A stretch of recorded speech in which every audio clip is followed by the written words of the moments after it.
네, 오늘도 시장은 강세 흐름입니다. 다만 이제 외국인과 기관의 매도이고 개인 주도의 상승장이 나타나고 있는데요. 돈이 모이는 곳의 이야기, 머닝 전략, 종목 이야기부터 시작하겠습니다. 정석현 신한투자증권 구로지점 PB 함께합니다. 어서 오십시오. 네, 안녕하십니까? 네, 오늘도 시장에서 관심 있는 두 종목 골라서 비교해 볼게요. 오늘은 화장품 관련주 가운데 두 종목인데요. 돌아온 중국 기대감, 아모레퍼시픽과 최근에 상장한 주가가 잘 가고 있는 신흥글로벌 강자 달바글로벌입니다. 먼저 화장품 업종의 그 흐름이나 또 뭐 중국 관련된 이런 모멘텀이 강하지 않아요? 뭐 시장 동향부터 좀 알려주세요. 네. 일단 뭐 화장품 섹터에 대해서 말씀을 먼저 드려보자면 사실 수출단에서의 성장률은 아직도 여전히 견조하다고 보고 있습니다. 네. 상반기 화장품 매출 수출 기준으로 했었을 땐 한 7.5조 원 정도가 나오고 있는데 이게 지금 전년 대비했을 때 한 15% 정도 증가한 수치다. 이렇게 생각을 해주시면 될 것 같아요. 상반기만 7.5조고 하반기에는 좀 더 늘어날 것으로 지금 전망을 하고 있기 때문에 아직까지 시장 자체의 전망은 긍정적이라고 바라보고 있습니다. 네. 근데 이제 그 중에서도 조금 중요하게 봐야 되는 포인트는 이제 기존의 화장품 섹터에서 이제 강국이었었던 수요 측면에서의 강국이었었던 중국보다는 네. 일본이나 북미나, 미국, 그죠? 네, 유럽 이쪽 쪽에서의 매출단의 성장률이 좀 더 가파르게 올라오고 있다는 점이 되게 중요한 것 같아요. 지금 예. 미국 쪽에서의 수출액만 비교해 봤을 때도 한 1.4조 원.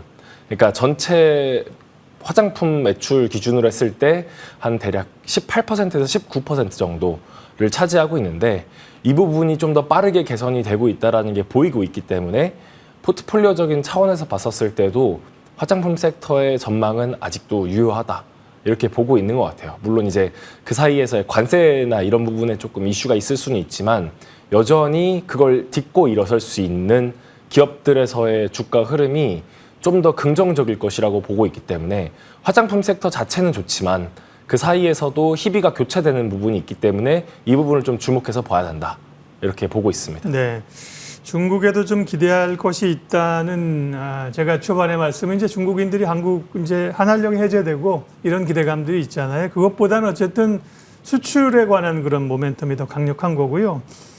그러면 비교를 좀 해볼게요. 아모레퍼시픽이 첫 번째 종목인데 아모레퍼시픽은 뭐 중국향이 여기도 이제 중국을 좀 탈피해서 나가려는 움직임들은 꽤 있던데 그런 그 움직임이 얼마나 반영되고 있는 걸까요? 지금 조금씩 반영되고 있는 것 같긴 해요. 어쨌든 간에 예전에 아모레퍼시픽 코스알엑스를 인수를 하는 과정에서 북미 지역을 좀 주요 타겟으로 노리기 위한 전략이었다고 저는 생각을 하고 있었거든요. 네. 근데 이제 이번 분기 매출 같은 경우에는 코스알엑스가 생각보다는 부진할 것으로 예상을 하고 있기 때문에 뭐 영업이익이랑 매출 같은 경우에는 대략 기준으로 했을 때 한 9% 그리고 31% 정도 지금 증가할 전망으로 보이긴 하는데 이게 지금 시장에서 바라보고 있는 컨센서스랑 거의 부합하는 정도다 이렇게 보고는 있습니다. 이게 뭐 나쁜 건 아닌데 어쨌든 간에 지금 1, 2분기까지는 조금 관망해야 되는 추세였었더라면 이제는 하반기에 조금씩 딛고 올라올 수 있는 부분은 있기 때문에 뭐 나쁘진 않지만 아직까지는 조금 견뎌내는 시간인 것 같다. 라고 생각을 하고 있습니다. 네. 아모레퍼시픽에 대해서는 지금은 적극적 접근을 권하지는 않으시는 것 같고요.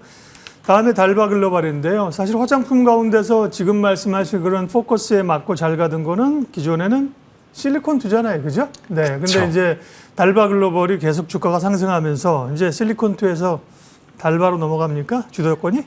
뭐 정확히 말하면 이제 사업을 영위하고 있는 방향이 조금 다르다 보니까 이제 다를 네. 수는 있겠지만 달바글로벌 자체도 굉장히 뭐 핫한 피부 미용 쪽에서의 그 한 섹터를 담당하고 있는 기업이라고 저는 생각을 네. 하고 있습니다. 일단 아모레퍼시픽에 비해서도 매출단이나 영업이익단에서의 성장률이 그렇죠. 아직까지도 굉장히 높은 편이에요. 실리콘2는 사실 그런 거 유통하는 쪽이 그쵸. 많고요. 맞아요. 이제 뭐 제조 쪽이라기보단 유통 맞아요. 쪽이다 보니까 네. 사실 조금 다를 수는 있는데 네. 어쨌든 달바글로벌 기준으로 봤었을 때는 뭐 전년도 대비 동기 대비했었을 때 매출이 한 77%, 영업이익 같은 경우는 118% 정도 증가를 할 예상이라고 보고 있습니다. 가장 큰 포인트는 이제 아모레퍼시픽이 미국이나 일본 쪽으로 사업을 확장하려고 하는 과도기에 있다면 달바글로벌에서의 매출은 많은 부분이 일본과 미국, 그다음 유럽 쪽에서 많이 나오고 있거든요. 이런 부분에서 봤었을 때는 사실 뭐 걱정할 부분이 많이 없는 거라고 저는 생각을 하고 있기도 하고, 일단 뭐 물론 주가가 굉장히 급하게 상승을 했어요. 증권사에서 내놓고 있는 이제 리포트들 기준으로 했을 때 목표 주가에 거의 근접한 상황이기 때문에 이번 분기에서 실적 발표는 이제 8월에 뭐 주가의 변동성이 좀 있을 수는 있지만 네. 여전히 사업적인 매력도는 충분하다라고 생각을 하고 있고, 그다음에 이제 하반기로 들어갔을 때 오프라인 유통 채널이 북미 쪽이나 일본 쪽에서 좀 더 확대가 된다면 아모레퍼시픽보다는 좀 더 높은 주가 퍼포먼스를 보여주지 않을까라고 여전히 생각을 하고 있습니다. 네.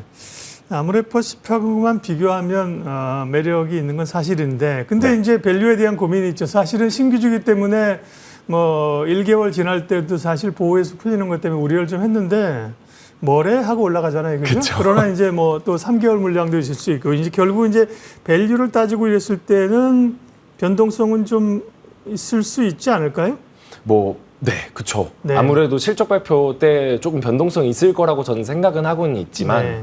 뭐 그걸 딛고 올라갈 수 있는 부분도 충분히 여력이 있다고 생각을 하고 있기 때문에 뭐 충분히 긍정적이라고 아직은 판단하고 있습니다. 네.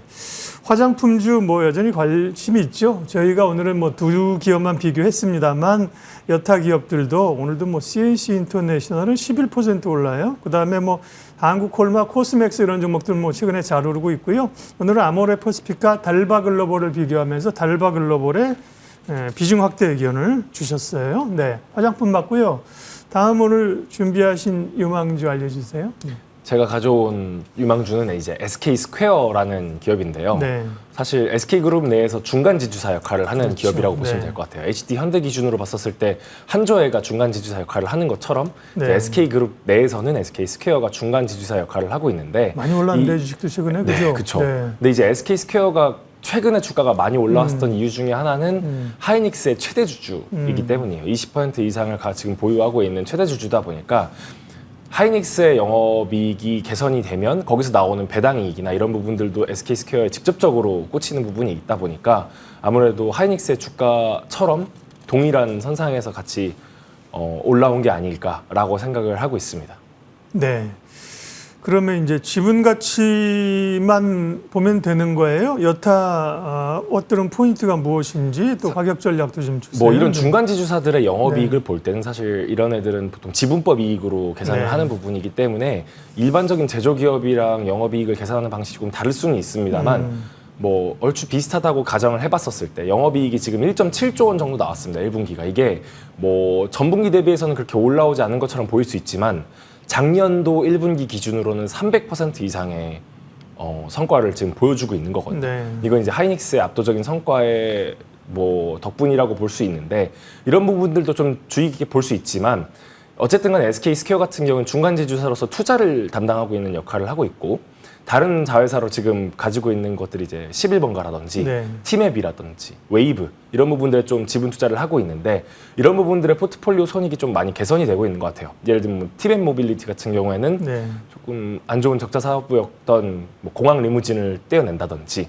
아니면은 SK 스퀘어에 직접적으로 연결이 되어 있었던 SK 실더스가 매각이 된다든지 이런 부분을 조금 진행을 하면서 체질 개선이 들어가다 보니까 영업 적자가 많이 해소가 되어 가고 있고 여기서 나오는 이제 현금 흐름이 대략 한 1.2조 원 정도 되는데 이 부분들을 뭐 주주 네. 환원에다가 사용할 수 있다라는 점을 좀 긍정적으로 보고 있어서 SK 스퀘어의 가격 전략을 좀 더 긍정적으로 볼 수 있을 거라고 생각을 이 하고 있습니다. 주식도 뭐 몇 년을 사실 좀 답답하게 기었습니다. 그렇죠? 네. 그러다가 순간적으로 튀어오르니까 주식이라고 하는 게 속성이 그렇죠. 오랜 보유 기간 동안에 주가가 오르는 기간은 굉장히 짧다는 거잖아요. 거의 뭐 2배가 순간적으로 올랐다. 좀 조정인데요.